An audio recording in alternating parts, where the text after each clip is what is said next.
Many years ago now, I had an accident whilst I was diving and I burst the eardrum in my ear. It did seem to recover very quickly actually. It was very painful initially, but then it did seem to recover. But years later I developed something called Meniere's syndrome, which is like extreme vertigo but associated with hearing loss. I have to say there is a danger that the Meniere's, which I suffered from in this ear, could spread to this ear, and in time I could therefore lose my hearing in this ear as well. It's something that gives me constant worry, to be quite honest with you. I'm Tim Stanley. I'm from Cambridge in Devon, and I have Mickey, the hearing dog. I was born deaf, and it deteriorated over the years until I was about 40, and then it went almost completely. Being deaf has affected my social life. I probably didn't have such a wide circle of friends as I would have liked to have had.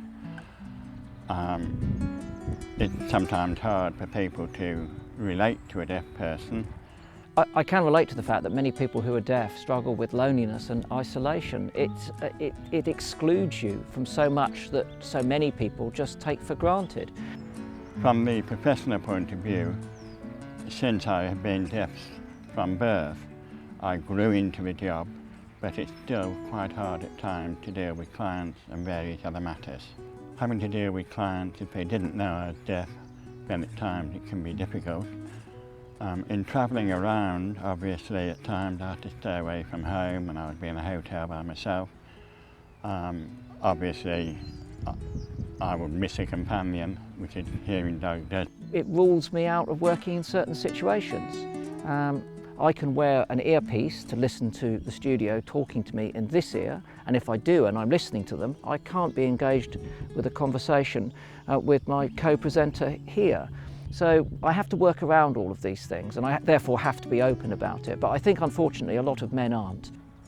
I think it is difficult at times to open up to people and to admit to having a disability such as deafness. And this does lead to difficulties at times because people tend to think that you are either standoffish or ignoring them.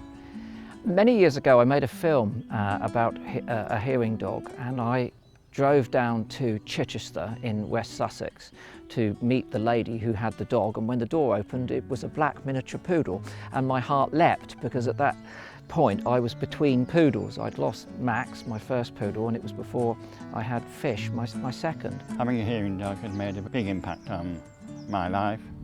In the first instance, having the dog with its distinctive jacket on tells people that I'm deaf and that I'm not just ignoring them, or if I'm not in the direct eye line with them, that I don't hear them when they talk.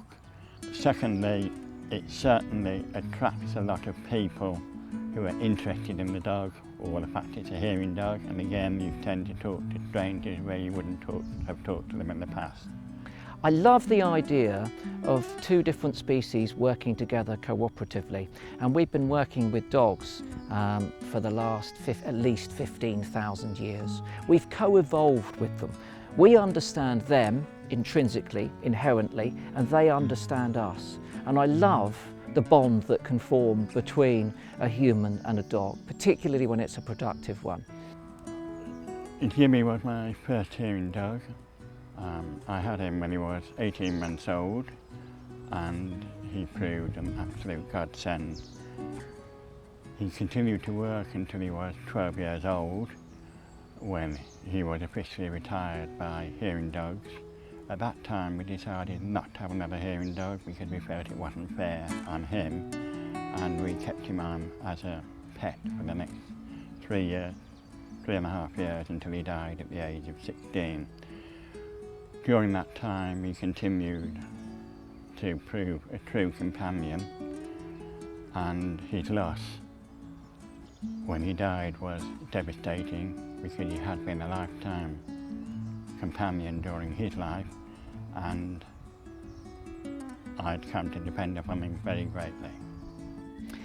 If you are a person with hearing loss and you're struggling professionally, personally, perhaps you're feeling isolated or lonely, I think you've got to communicate that to someone. You know, you can't suffer in silence, literally. Speak up, you know, be honest. I've got hearing problems, I need help. That's all it takes.